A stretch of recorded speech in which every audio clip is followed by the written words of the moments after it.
Hello everyone. सो कैसे हैं आप सब? कैसी चल रही है आपकी पढ़ाई? I hope you are doing very well in straight line and every topic that you are studying. Okay, so हम तो स्ट्रेट लाइन पढ़ रहे थे, हम उसके बारे में बात करेंगे। हमने अभी तक क्या पढ़ लिया है उसे रिकॉल करते हैं थोड़ा सा। हमने स्टार्ट किया था इक्वेशन ऑफ स्ट्रेट लाइन से।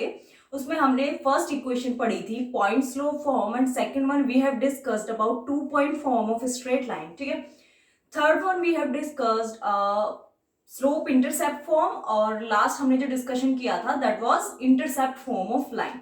ठीक है, समझ आती है बात? स्लोप का भी कॉन्सेप्ट आपको क्लियर है। अभी आप क्वेश्चन करके देखना, आपको क्वेश्चंस क्या है बन रहे होंगे। ठीक, अगर नहीं भी बन रहे हैं तो आप अपने कॉन्सेप्ट स्ट्रॉन्ग करने के लिए वीडियो को दोबारा देखें और फिर बाद में दोबारा से ट्राई करें क्वेश्चंस, तो आपको डेफिनेटली क्वेश्चंस करते से आएंगे। ठीक, समझ आती है बात? ओके, सो स्टार्ट करते हैं अपना आज का डिस्कशन। आज हम पढ़ेंगे the normal form of line. ठीक है, और फिर जनरल फॉर्म ऑफ लाइन भी पढ़ेंगे, और एक हमारी होती है parametric form of line. Generally इस पैरामेट्रिक फॉर्म को एनसीईआरटी वगैरह में नहीं दिया होता है, बट स्टिल अगर आपको एक स्टैंडर्ड ऊपर जाके कोई पढ़ाई करनी है तो थोड़ा सा तो अपनी तरफ से भी एफर्ट्स लगाने पड़ेंगे। ठीक है, तो उसमें से एक एफर्ट है कि आप जो है स्ट्रेट लाइन में एक और फॉर्म पढ़ो, that is parametric form of straight line. ठीक, समझ आती है बात? आप देखोगे कि जब आप parametric form of straight line पढ़ लोगे तो आपके बहुत सारी चीजें जो हैं वो सिंपल हो जाएंगी आपके लिए। जैसे आप आगे पढ़ोगे distance between point and line and finding the image of a point with respect to line, तो इन सब में क्या है, पैरामेट्रिक फॉर्म जो है काफी हेल्प करेगी। ठीक है, तो समझ आया बेसिकली हमारा करने का आइडिया क्या है? तो स्टार्ट करते हैं। नॉर्मल और perpendicular form of line. Normal and और we can say that perpendicular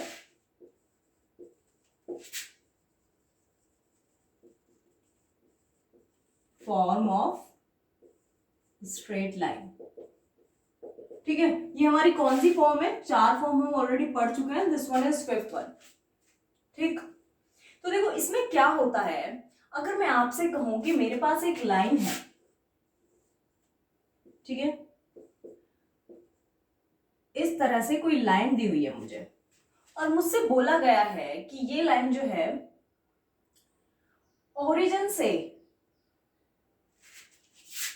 से इस लाइन पर अगर आप एक परपेंडिकुलर डालते हो, दिस वन, ये है ओरिजिन हमारा, तो ये डिस्टेंस आपको कुछ दी हुई है, मान लो कुछ p मान लो इसे।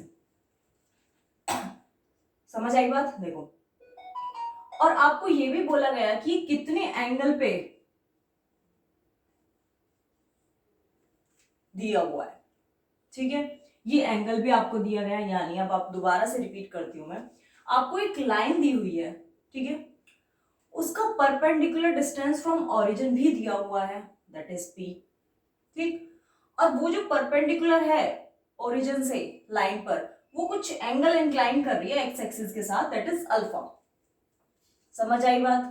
अब आपको बोला गया है कि आप इस लाइन की इक्वेशन बताओ, तो आप कैसे बताओगे? तो देखो, हमें लाइन पे इक्वेशन निकालने के लिए हमें 2 चीज चाहिए होती है, एक पॉइंट और एक उसका स्लोप।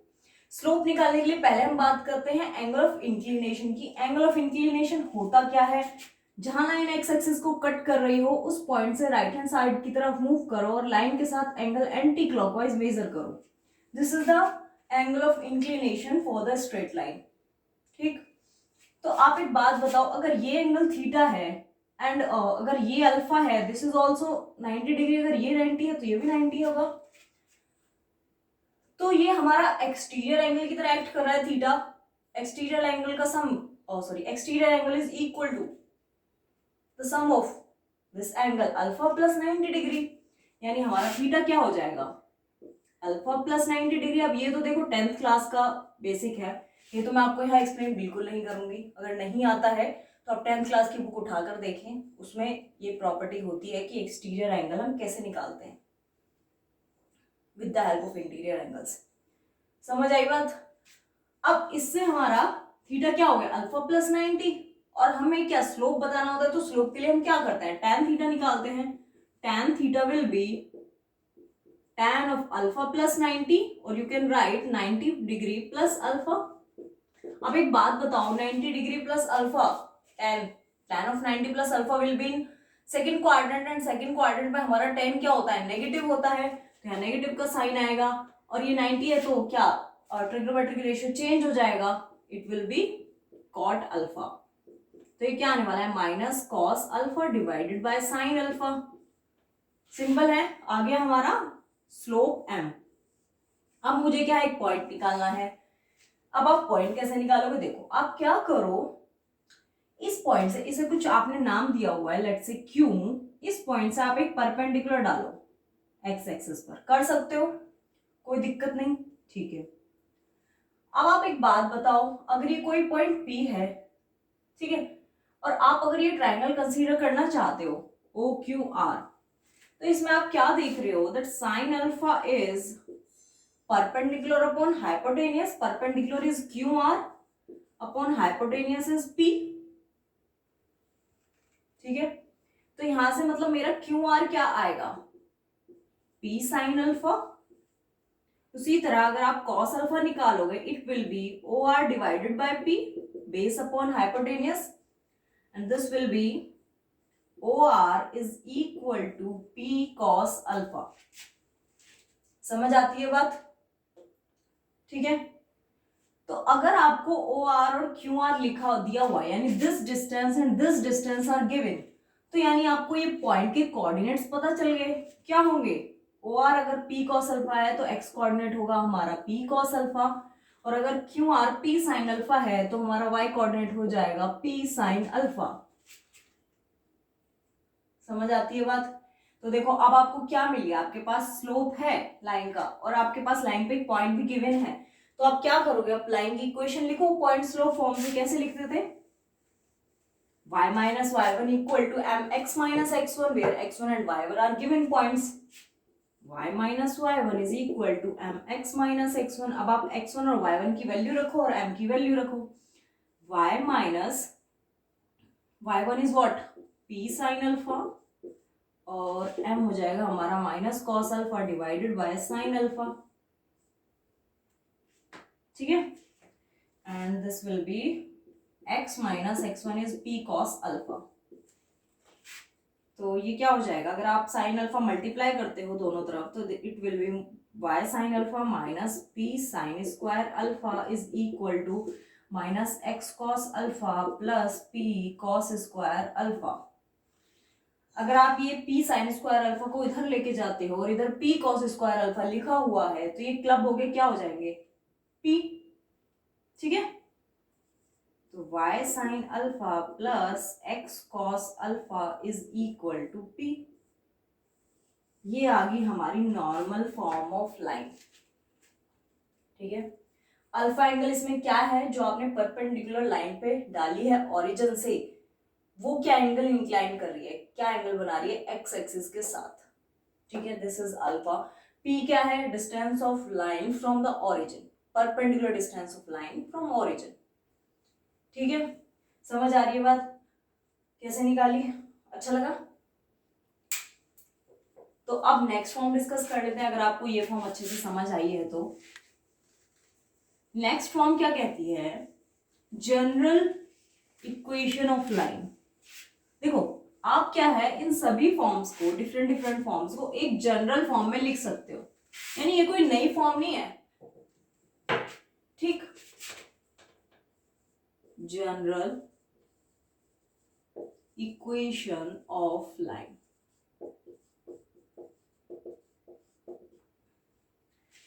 तो अगर आप सभी फॉर्म्स को नोटिस करोगे तो वो एक जनरल इक्वेशन बनाती है इस तरह की, ax plus b y plus c equal to 0. This is our general form,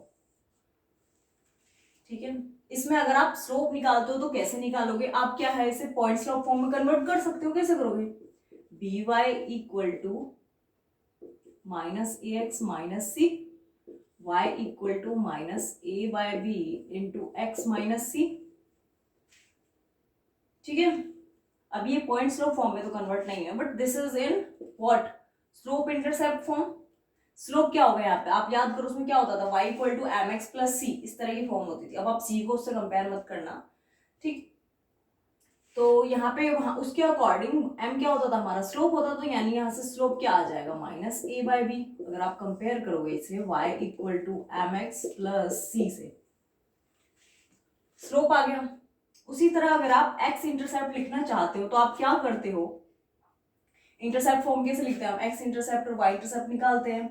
तो आप क्या इंटरसेप्ट फॉर्म नहीं निकाल सकते क्या, आप क्या है इसमें x को जीरो करो तो B Y equal to minus C, यानी कि y equal to minus C by B. तो क्या हो गया आपका, y इंटरसेप्ट निकल आया। उसी तरह अगर आप x को जीरो करोगे, सॉरी y को जीरो करोगे तो आपका x इंटरसेप्ट निकल के आएगा। अब आप क्या है अपनी स्लोप इंटरसेप्ट फॉर्म लिख सकते हो कैसे, x upon this minus C by a plus y upon this minus C by b equal to 1। ठीक है, तो ये क्या है, एक जनरल फॉर्म है, सभी का एक सॉल्यूशन समझ लो, मतलब सभी फॉर्म्स को हम इस तरह लिख सकते हैं, ये कोई नई फॉर्म नहीं है। आप देखोगे सब जगह आप इसी तरह यूज करोगे, या तो इस तरह यूज करोगे या फिर आप ये वाली फॉर्म लोगे, y equal to M X plus C, ये दोनों यूज करोगे। जो फॉर्मूला और रिजल्ट वगैरह ड्राइव करोगे सब इन्हीं की हेल्प से होंगे। ठीक है, तो इसका मतलब ये नहीं है कि और बाकी फॉर्म्स इंपॉर्टेंट नहीं है, सभी इंपॉर्टेंट है, क्योंकि क्वेश्चन में किसी भी तरह से पूछ सकता है। ठीक, तो फाइनली हमें जनरल इक्वेशन भी समझ आ गई है। अब एक डिस्कशन करते हैं बीच में, कोलिनियरिटी ऑफ पॉइंट्स।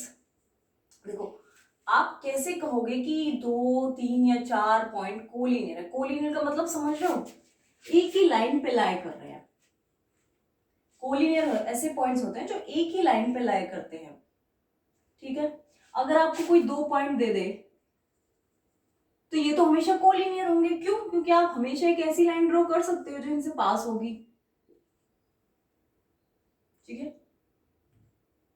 अगर ये पॉइंट यहाँ है तो आप इन दोनों की देख रहे हो कोलिनियरिटी, ऐसे कर सकते हो। अगर आप इन दोनों की कोलिनियरिटी देख रहे हो तो एक लाइन ऐसे हो सकती है। तो 2 पॉइंट तो हमेशा कोलिनियर होंगे। अब बात आती है 3 पॉइंट्स की। अगर आपके पास ये 3 पॉइंट हैं लाइक दिस, तो आप इन दोनों से पास करते हो तो एक लाइन बना लोगे, लेकिन ये पॉइंट बच जाएगा। तो 3 पॉइंट्स मे और मे नॉट कोलिनियर, हो भी सकता है कि ये पॉइंट यहाँ हो तो हम बोल देते, फिर हम बोलेंगे कि ये क्या है, कोलिनियर पॉइंट है तीनों। लेकिन अगर यहाँ है तो अभी तो ये कोलिनियर नहीं बन रहा ना। तो कुछ कंडीशंस होती हैं चेक करने की कि हमारे पॉइंट्स कोलिनियर हैं या नहीं है। जैसे फर्स्ट कंडीशन जो है वो ये है कि अगर आपके पास कोई लाइन पे तीनों पॉइंट लाई कर रहे हैं, मान लो ए बी सी 3 पॉइंट है, अगर ये लाइन एक ही लाइन पे है यानी कोलिनियर है, तो क्या होगी, ये डिस्टेंस और ये distance A B plus B C इस होल डिस्टेंस ए सी के बराबर होगा। ठीक है, समझ आती है बात। तो ये तो बहुत ही घिसा पिटा सा मेथड है, कभी हम इसे जनरली यूज नहीं करते। क्यों, क्योंकि हमें यहाँ डिस्टेंस निकालनी पड़ती है, और जब आप डिस्टेंस निकालते हो और अपना डिस्टेंस फॉर्मूला लगाते हो, वहां अंडर रूट इन्वॉल्व हो जाता है और वो बहुत कॉम्प्लिकेटेड कर देता है चीजों को। तो ये तो मतलब मैं कहूंगी कि आप इसे कभी यूज ही मत करना। ठीक है, अब एक और देखो, अभी ये तो मैंने बताया फर्स्ट केस कि हम कैसे चेक कर सकते हैं कोलिनियरिटी पॉइंट्स की। दूसरी कंडीशन ऐसे भी तो हो सकती है ना, मैंने आपको क्या बताया था कि अगर कोई लाइन है, लाइन पे सभी जितने भी पॉइंट्स है सबका स्लोप सेम होता है, ये बात मैंने आपको बताई थी। लाइन का लोकस की डेफिनेशन जो दी थी वो यही कहती है कि लाइन पे जितने भी पॉइंट्स है सबका जो है स्लोप सेम है, स्लोप चेंज नहीं होने वाला। ठीक है, तो अगर स्लोप चेंज नहीं होने वाला तो आप क्या कर सकते हो, आप ऐसे चेक कर सकते हो ना, अगर एम ए बी इन 2 पॉइंट से आप स्लोप निकालो तो वो इन 2 पॉइंट से जो स्लोप आएगा उसके बराबर होना चाहिए, या फिर आप अगर इन 2 एबीसी का कॉम्बिनेशन लोगे तो उसके स्लोप के भी बराबर होना चाहिए। ये सबसे मतलब बहुत ही अच्छा आइडिया है चेक करने का कि कोलिनियरिटी कैसे चेक करें 3 पॉइंट्स की। आप 3 से ज्यादा भी ले सकते हो, अगर आप एक और इन्वॉल्व कर दोगे तो यहाँ पे उसको भी ले लो, डी मैंने ले लिया एम ऑफ डी सी। ठीक है, तो यानी कि अगर आपके पास लाइन पे पॉइंट्स हैं तो उनका स्लोप हमेशा सेम होगा। इसके आइडिया से हम चेक कर सकते हैं कोलिनियरिटी। और देखो एक और आइडिया हो सकता है कि अगर पॉइंट्स कोलिनियर हैं, एक ही लाइन पर हैं, तो उनसे अगर आप कोई ट्रायंगल बनाने की कोशिश करोगे तो बनेगा? नहीं बनेगा। अगर ट्रायंगल नहीं बनेगा तो उन पॉइंट से अगर हम सपोज हमने मान लिया कि हमारा कोई ट्रायंगल बन भी रहा है, ठीक है, तो उसका एरिया 0 होगा। कैसे? देखो आप ऐसे समझो, आपके पास 3 पॉइंट है, ये एक ट्रायंगल है, 3 पॉइंट है, ए बी सी से बन रहा है ये। अगर आप क्या है इस पॉइंट को नीचे लाते जाओगे, नीचे मूव करते जाओगे, आप यहां लेके आए तो एरिया ऑफ ट्रायंगल अब कम हो गया। आप और नीचे लेके आओगे तो और एरिया ऑफ ट्रायंगल कम हो जाएगा, और नीचे लेके आओगे तो फिर एरिया ऑफ ट्रायंगल फिर से कम हो जाएगा।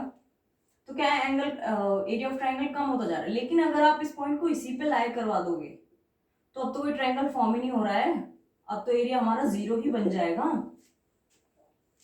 ठीक है, तो आप क्या करो, तीनों पॉइंट्स की हेल्प से एरिया ऑफ ट्रायंगल निकालो और उसे 0 पुट कर दो।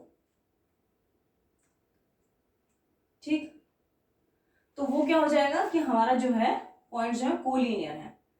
अगर आपको 3 पॉइंट दिए हुए हैं, एरिया ऑफ ट्रायंगल कैसे लिखते हो आप?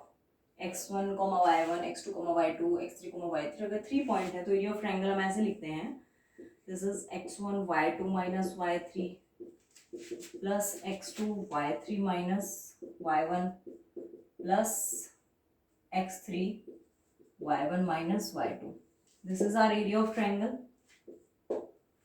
अगर पॉइंट्स कोलिनियर हैं तो ये एरिया ऑफ ट्रायंगल हमेशा 0 होगा। अगर पॉइंट्स कोलिनियर हैं तो ये भी एक कंडीशन हो गई ना कोलिनियरिटी की पॉइंट्स की। ठीक, तो मैं आपसे कहूंगी आप हमेशा जो है ये वाला आइडिया यूज करना कोलिनियरिटी चेक करने के लिए।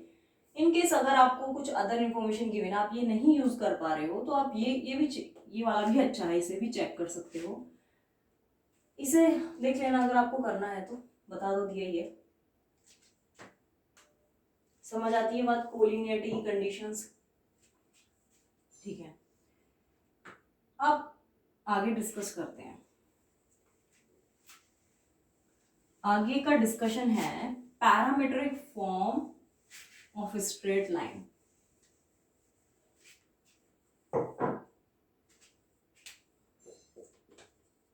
Parametric form of straight line. ठीक है, देखो पैरामीट्रिक फॉर्म क्या होती है, जब आप इक्वेशन में एक पैरामीटर इन्वॉल्व कर देते हो। Parameter is some unknown quantity, मतलब वो चेंज हो सकता है। ठीक है, मान लो अगर आपके पास एक लाइन है, इस तरह से कोई लाइन है आपके पास, और लाइन पर कोई पॉइंट दिया हुआ है, यहां कोई पॉइंट Px1, y1 दिया हुआ है, और ये लाइन पॉजिटिव एक्स एक्सिस से थीटा एंगल बना रही है, यानी कि इसका slope is m equal to tan theta. ठीक, और आपसे ये भी बोला गया है कि कोई लाइन पे पॉइंट है क्यू एक्स वाई जो इस गिवन पॉइंट से r डिस्टेंस पर है। और अब आपसे बोला गया है कि आप इस x, y के कोऑर्डिनेट फाइंड करो। ठीक है, तो आप कैसे फाइंड करोगे? आप क्या करो, एक line parallel to x axis and passing through x1, y1 draw करोगे, यहां से एक परपेंडिकुलर डालोगे। ये एंगल थीटा है तो this angle will also be theta. P Q R नाम दे दो इसे। अब आ जाओ फिर से पी क्यू आर ट्रायंगल में। साइन थीटा क्या होगा, परपेंडिकुलर अपॉन हाइपोटेनियस, यानी कि Q R divided by hypotenuse is r. तो यानी क्यू आर क्या हो गया हमारा, आर साइन थीटा। और उसी तरह अगर आप निकालोगे P R, this will be r cos theta. समझ आई बात। अब देखो क्यू आर और पी आर है क्या, क्यू आर क्या है, दिस डिस्टेंस, और ये मेरी अगर पूरी डिस्टेंस y है और ये डिस्टेंस मेरी y1 है, तो this distance will be y minus y1, यानी y minus y1 is equal to r sine theta. ठीक, अगर आपको इसी तरह पी आर निकालनी है दिस डिस्टेंस, तो ये क्या होगी, x minus x1 is equal to r cos theta. तो अगर आप इसे कंक्लूड करोगे तो आप क्या बोलोगे, that y equal to y1 plus r sine theta and x is equal to x1 plus r cos theta. यानी लाइन पे अगर आपको कोई पॉइंट दिया हुआ है तो आपको उसके पैरामेट्रिक कोऑर्डिनेट्स पता चल गए बेसिकली। अब ये लाइन को रिप्रेजेंट नहीं कर रहे हैं, ये कोई आर्बिटरी पॉइंट है हमारा लाइन पे, उसके पैरामेट्रिक कोऑर्डिनेट्स हैं। ठीक, और अगर आप इसे थोड़ा सा रीअरेंज करो, that y minus y1 divided by sine theta और x minus x1 divided by cos theta equal to r होगा, इसी तरह ये भी इक्वल टू r होगा। तो इन्हें क्लब करके लिख लो ना, y minus y1 upon sine theta equal to x minus x1 upon cos theta is equal to r। अब क्या ये रिप्रेजेंट कर रही है, अब ये parametric form of straight line को रिप्रेजेंट कर रही है।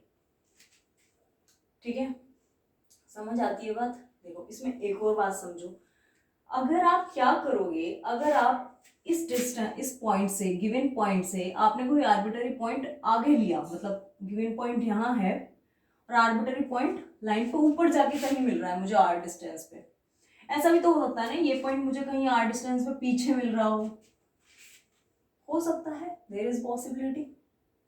तो उस केस में क्या होगा, उस केस में यहाँ जो है माइनस आर आ जाएगा। कैसे आएगा अभी आपको वो सिर्फ बता दिया, तो बताते हैं कैसे आएगा। देखो ये आपको समझ आया।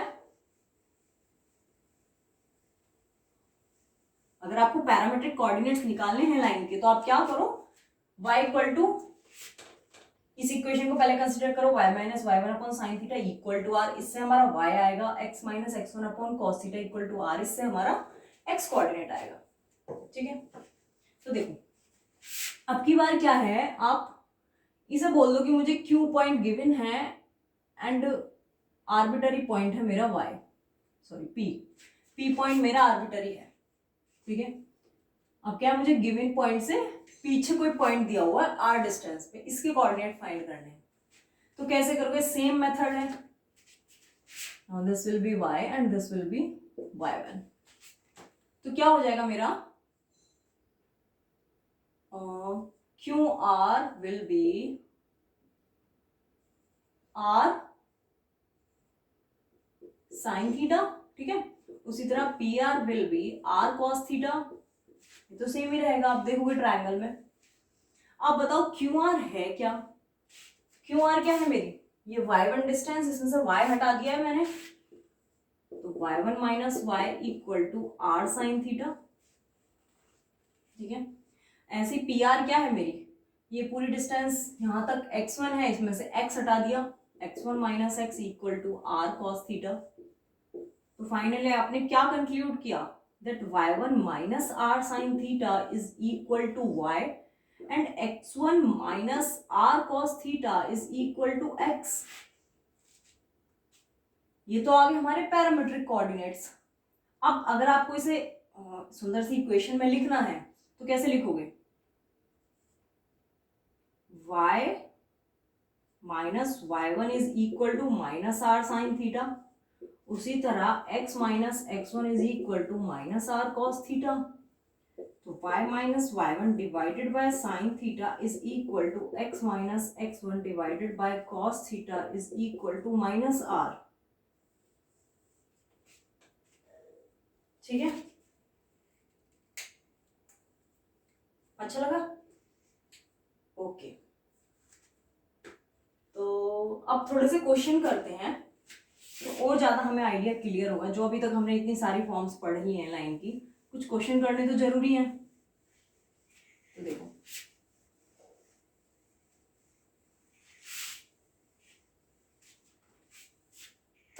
क्वेश्चन क्या है हमारे पास।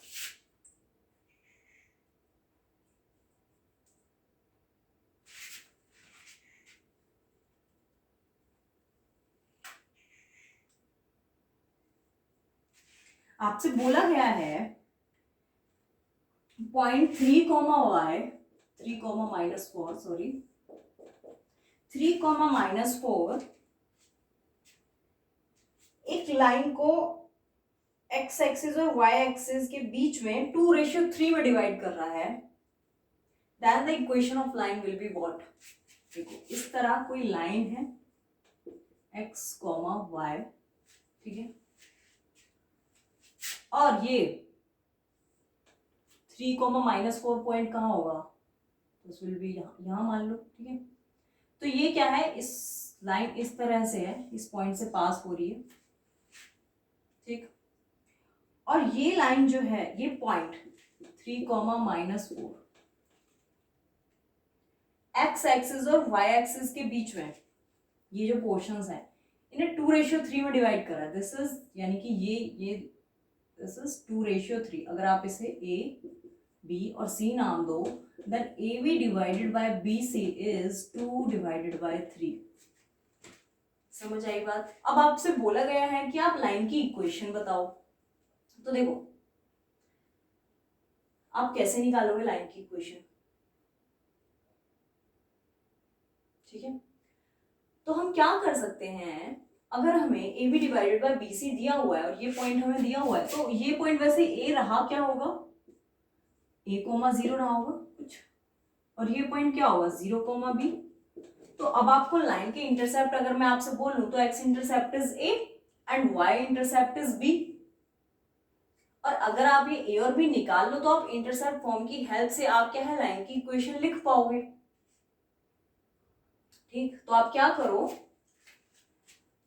आप ये ए और बी निकालने की कोशिश करो। पहली बात तो इसे ऐसे कंसीडर करो, this is A B and C. यहाँ कोई पॉइंट है 3, -4, this is 0, b and this is a, 0, 2:3। लगाओ अपना सेक्शन फॉर्मूला, क्या होगा, 2 × 0 + 3 × a divided by 5 is equal to 3, यानी a विल बी 5। उसी तरह अगर सेक्शन फॉर्मूला y पे लगाते हो तो ये क्या हो जाएगा, 3 × 0 + 2b divided by 5 is equal to -4, यानी 2b is equal to -4 × 5, b is equal to -10, ठीक है। ए और बी पता चल गए। एक्स इंटरसेप्ट फॉर्म क्या, x/a + y/b is equal to 1। ए क्या है हमारा 5 प्लस b क्या है -10 इज इक्वल टू 1। करो थोड़ा सा rearrange, 2x - y is equal to 10, ठीक है। तो ये आ गई हमारी इक्वेशन ऑफ स्ट्रेट लाइन, ठीक है। समझ आया सॉल्यूशन कैसे निकाला? ओके, अब एक और क्वेश्चन करते हैं।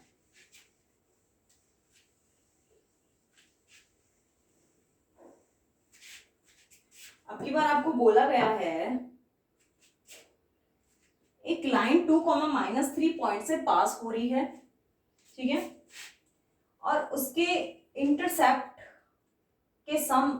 का सम दिया हुआ है -2। यानी कि आप ऐसे समझो, ये कोई लाइन है x, y, मैं ऐसे रैंडमली ड्रॉ कर रही हूँ, ठीक है। अब ऐसा मत समझना आपने यहाँ क्यों बना दिया पॉइंट, तो यहाँ है नहीं, ऐसे समझ लो। चलो ठीक से ही बना देते हैं, 2, -3 पॉइंट को यहाँ होगा, ठीक। तो ये आपका अगर y इंटरसेप्ट है 0, b और this is a is x intercept a, 0, तो आपको इसका सम दिया हुआ है a plus b is equal to -2 और एक पॉइंट दिया हुआ है लाइन पर।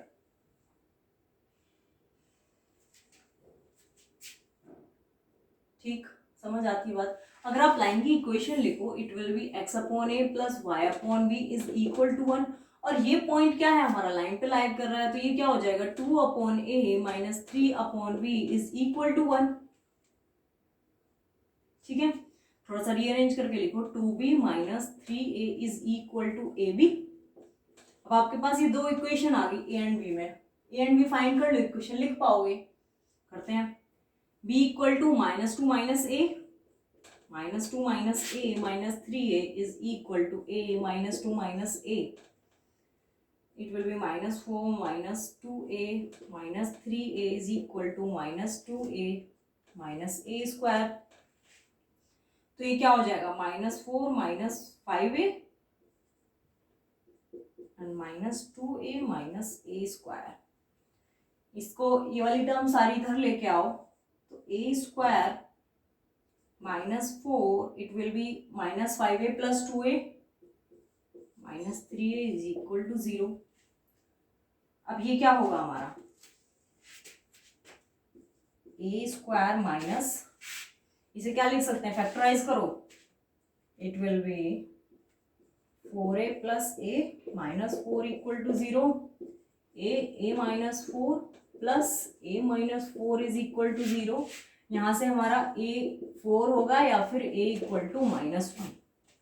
दो वैल्यूज आ गए हमारे पास a की।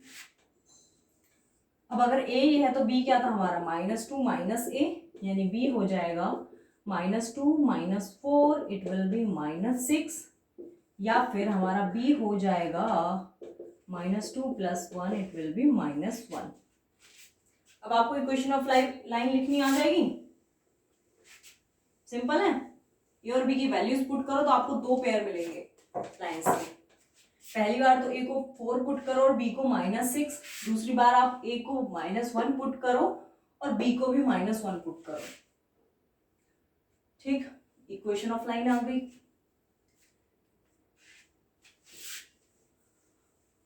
अच्छा था, समझ आया। डायरेक्टली आपको नहीं दिया हुआ है कि आपको एक्स इंटरसेप्ट दिया है, वाई इंटरसेप्ट दिया, लाइन की इक्वेशन लिखो, क्योंकि वो तो फिर सिंपल हो गया, उसमें तो आपको कुछ करना ही नहीं है, आपको पता है कैसे लिखते हैं, बस लिखना है। लेकिन हर जगह डायरेक्ट तो चीजें नहीं पूछी जाती, ठीक है।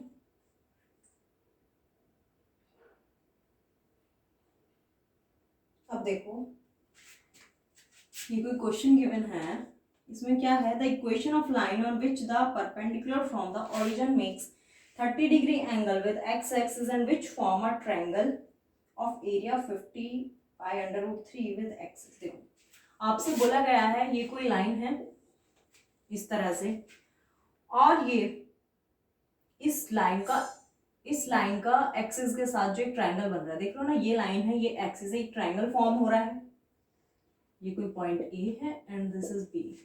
तो area of triangle AOB is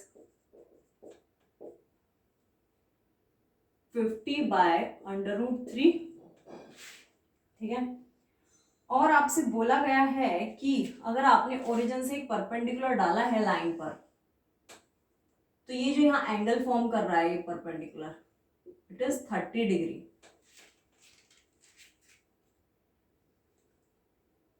ठीक, अब आपको क्या निकालना है, अब आपको लाइन की इक्वेशन निकालनी है। कैसे करोगे, कैसे प्रोसीड करोगे, तो यहाँ पे क्या है, हमारी परपेंडिकुलर और normal form of line use होने वाली है। देखो कैसे, हम नॉर्मल फॉर्म में लाइन की इक्वेशन कैसे लिखते थे, x cos theta plus y sin theta is equal to p, अगर ये p है तो परपेंडिकुलर डिस्टेंस, ठीक है। तो cos थीटा हमें क्या गिवन है इस बार, 30 डिग्री, तो x cos 30 plus y sin 30 is equal to b। cos 30 की value √3/2 plus sin 30 is 1/2 equal to b। थोड़ा सा रीअरेंज करोगे तो 3√3x plus y equal to 2p, ठीक है। और अगर आप ये a और b पॉइंट निकालना चाहते हो तो क्या होंगे, ये लाइन के एक्स और वाई इंटरसेप्ट। एक्स इंटरसेप्ट कैसे निकालोगे, वाई को 0 कर दो, तो x will be 2p divided by √3। अगर आप वाई इंटरसेप्ट निकालना चाहते हो तो एक्स को 0 कर दो, तो y will be 2p। X और वाई इंटरसेप्ट आ गए। अब अगर आपको ये लेंथ पता है 2p by √3 and this length is 2p, तो आप एरिया ऑफ ट्राइंगल लिख सकते हो ना, half into base into height. Half into base क्या है हमारा 2p divided by √3 into height is 2p, और ये हमें दिया क्या हुआ है 50 by √3। This will be cancel out, यहां से क्या आ जाएगा 2p स्क्वायर इज 50, तो ये आएगा हमारा p इक्वल टू 5।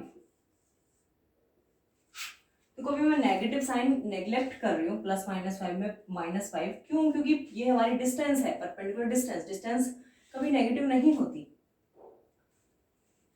ठीक है, बात समझ आई। तो अब आप क्या है, अब आपको लाइन की इक्वेशन लिखनी आ जाएगी। यहाँ p की वैल्यू पुट कर दो, √3x + y इक्वल टू 10। समझ आई बात, अच्छा क्वेश्चन था। ओके, अगर ये समझ आया तो आप नेक्स्ट क्वेश्चन भी कर पाओगे, इसी के जैसा है बिल्कुल, बस ये आपको कॉन्सेप्ट समझाने के लिए है कि normal form of equation of line कैसे यूज करते हैं हम। देखो नेक्स्ट क्वेश्चन क्या है, if perpendicular drawn from the origin on any line makes an angle 60 degree with x axis. Perpendicular डाला लाइन पर, ओरिजिन से ये एक्स एक्सिस से एंगल बना रहा है 60 डिग्री। ठीक है, if the line makes a triangle with axis whose area is 54 √3। अगर आपका ये पॉइंट ए और बी है तो इस ट्रायंगल ए और बी का एरिया दिया हुआ है, इट इज गिवन व्हाट 54 √3। तो देखो सेम आइडिया है, कुछ नया नहीं है। अब आपको लाइन की इक्वेशन लिखनी है, कैसे करोगे, पहले तो नॉर्मल फॉर्म में लाइन की इक्वेशन होती क्या है, x cos theta, x cos 60 प्लस y sin 60 is equal to perpendicular distance this. ठीक है, अब क्या है cos 60 is what 1/2, sin 60 is √3/2 plus √3y is equal to 2p। अब आप ये OA डिस्टेंस और OB डिस्टेंस निकाल सकते हो, ये x इंटरसेप्ट और y इंटरसेप्ट ही है, इसमें x की वैल्यू 0 करो एक बार और y की वैल्यू 0 करो, सेम पैटर्न में चलेगा। x को 0 करोगे तो y equal to 2p by √3। उसी तरह अगर आप y को 0 करोगे तो x will be 2p। Area of triangle is half into 2p into 2p by √3 is equal to 54 √3। ठीक है, 2p square is equal to 54 into 3।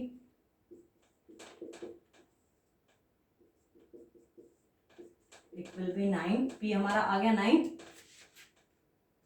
ठीक है, अब वैल्यू रख दो 9 की, मतलब p की वैल्यू यहाँ पे रखोगे तो लाइन की इक्वेशन क्या हो जाएगी, x plus √3y is equal to 18। ठीक है, समझ आया, ओके। तो चलो अब नया टॉपिक पढ़ते हैं, क्वेश्चंस भी हो गए हैं इससे रिलेटेड। देखो नेक्स्ट टॉपिक क्या है, next topic is angle between the lines. Angle between the lines. देखो आपके पास कोई दो लाइन है, ठीक है, वो इस तरह से है, देखो कोई लाइन, अगर वो लाइंस इंटरसेक्ट कर रही हैं तो उनको बीच में कोई एंगल बन रहा होगा।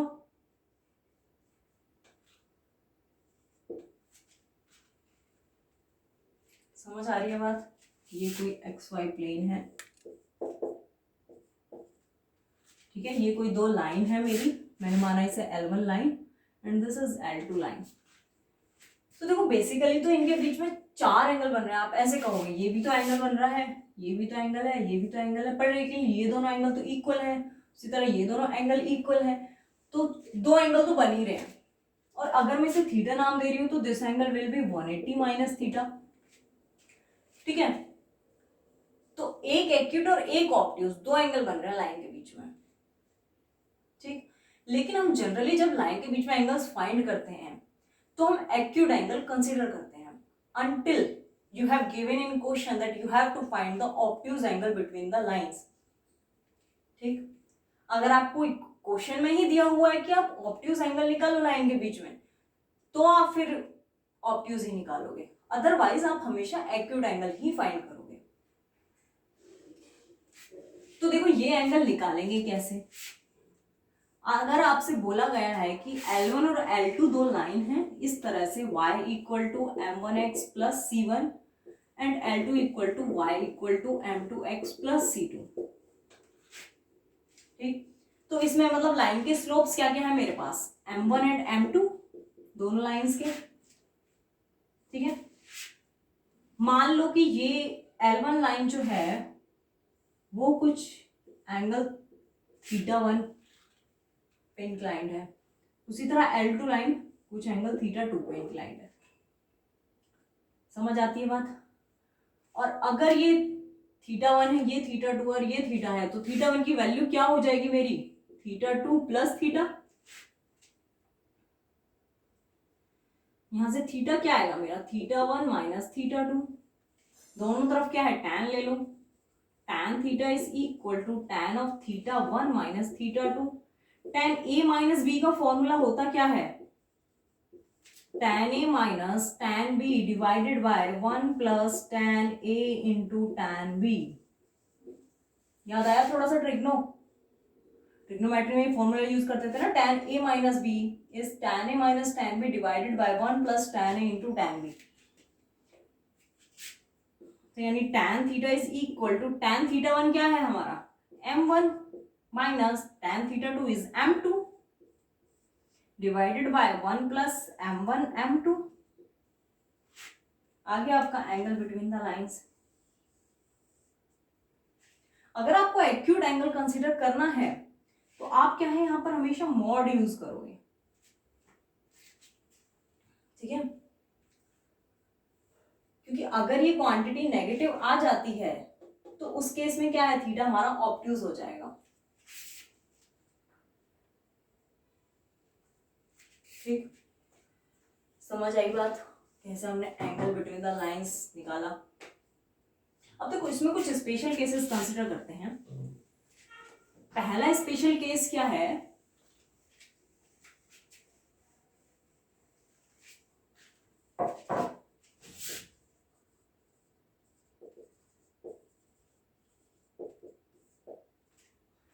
कि अगर आपको लाइन जो है एक दूसरे के पैरेलल दी हुई है।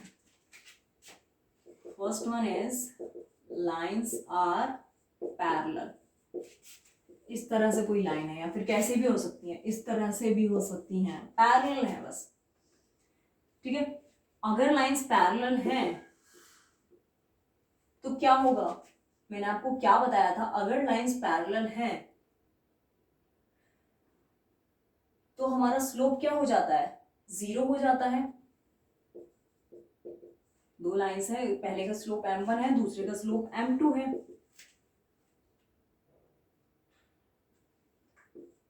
ठीक है, तो ये तो आइडिया आप साइड में रखो, इसकी कोई जरूरत नहीं है। देखो हमारा क्या फॉर्मूला था, tan theta is equal to m1 minus m2 divided by 1 plus m1 m2। अगर लाइंस पैरेलल हैं तो उनके बीच में कोई एंगल नहीं है, यानी थीटा विल बी 0, tan 0। ठीक है, tan 0 विल बी 0। और अगर मॉड की कोई क्वांटिटी 0 के बराबर है तो हमारा अंदर वाली जो क्वांटिटी होती है वो भी 0 होती है, इट विल बी 0। अगर ये 0 है तो this is m1 minus m2। यानी अगर दो लाइंस पैरेलल हैं तो उनके स्लोप हमेशा बराबर होंगे, ये बात समझ आई? ठीक है, तो अगर मैं आपसे कहूं ये मेरी कोई लाइन की इक्वेशन है ax plus b y plus c equal to 0, और मुझे कोई इसी के पैरेलल दूसरी लाइन लिखनी है, तो आप कैसे लिखोगे? स्लोप तो आपको सेम रखना है। यहाँ पे स्लोप क्या है? माइनस ए अपॉन बी। तो जो आप पैरेलल लाइन जनरेट करोगे उसका स्लोप भी माइनस ए अपॉन बी होना चाहिए। तो उसकी फॉर्म कुछ इस तरह से आएगी। ये बस ये कांस्टेंट चेंज हो जाएगा।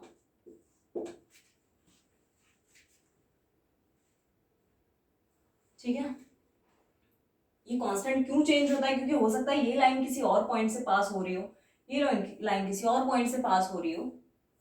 तो अगर आप पॉइंट स्लोप फॉर्म लगाते हो तो ये कांस्टेंट बदल जाता है, लेकिन स्लोप हमारा सेम ही रहता है। समझ आई ये बात? ठीक है, अब एक और केस हो सकता है हमारे पास, स्पेशल केस। क्या केस होगा? अगर लाइंस परपेंडिकुलर हैं, यानी इस तरह हो सकती हैं लाइंस कि ये लाइन ऐसे है, ये लाइन ऐसे है, इन दोनों के बीच में एंगल 90 डिग्री बन रहा है, परपेंडिकुलर लाइंस। चलो ये तो मैंने बहुत ही स्पेसिफिक केस ले लिया, इस तरह ले लो। ये कोई लाइन है, ये कोई लाइन है, इनके बीच में एंगल बन रहा है 90 डिग्री। हो सकता है, पॉसिबिलिटी है दो लाइन 90 डिग्री पे इंटरसेक्ट कर सकती हैं। ठीक है, लाइंस आर परपेंडिकुलर। तो देखो, अगर लाइंस परपेंडिकुलर है तो बीच में यानी 90 डिग्री एंगल है। tan theta is equal to tan 90 and tan 90 is not defined, or you can say it will be infinity. Infinity is 1 upon 0. ठीक है, तो यानी m1 minus m2 divided by 1 plus m1 m2 is equal to not defined. और ये not defined कब होगा? जब नीचे वाली क्वांटिटी मेरी 0 हो जाएगी। 1 plus m1 m2 is equal to 0, यानी m1 into m2 is equal to -1। ये होगी condition for two perpendicular lines, उनके स्लोप का प्रोडक्ट हमेशा -1 होगा अगर लाइंस परपेंडिकुलर हैं तो। ठीक है, समझ आई बात? ठीक है, अब देखो एक और स्पेशल केस कंसिडर करते हैं। ये बहुत अच्छा केस है। इसमें क्या है, हमें कभी कभी प्रॉब्लम हो जाती है। क्या होता है ना, आपके पास एक लाइन दी हुई है, दिस थर्ड केस, जो एक्स एक्सिस के परपेंडिकुलर है इस तरह, और you can say vertical line given है। ठीक है, और कोई दूसरी लाइन गिवन है स्लोप m की, यानी ये कोई लाइन है, इसका स्लोप है m। ठीक है, mx प्लस c। समझ आई बात? अब इनके बीच में एंगल क्या होगा? मान लो अगर ये कोई एंगल थीटा बना रही है ये लाइन,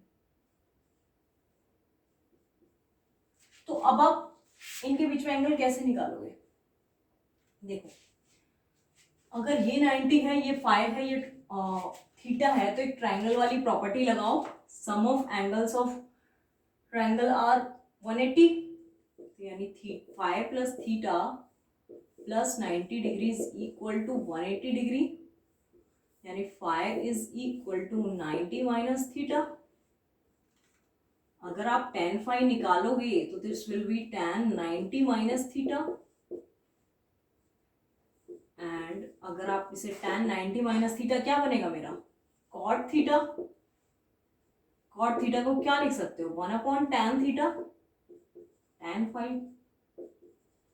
यानी tan phi is equal to tan theta क्या है मेरा? m, यानी 1 upon m। For considering acute angle we will take mod। समझ आई बात? तो आप इसे भी स्पेशल केस की तरह याद रखो, क्योंकि क्या होता है ना, जब आप अपना tan theta equal to m1 minus m2 upon 1 plus m1 m2 वाला फॉर्मूला लगाते हो, वहां पर क्या है, इसका m2 क्या होगा? Not defined. m1 तो हमारे पास डिफाइंड है, लेकिन m2 तो नॉट डिफाइंड है, फिर वहां क्या है, वो थोड़ा सा कंफ्यूजन हो जाता है। तो आप क्या है, इसके लिए अलग से याद कर सकते हो। ठीक, तो इस पे बेस्ड अब कुछ क्वेश्चन करते हैं।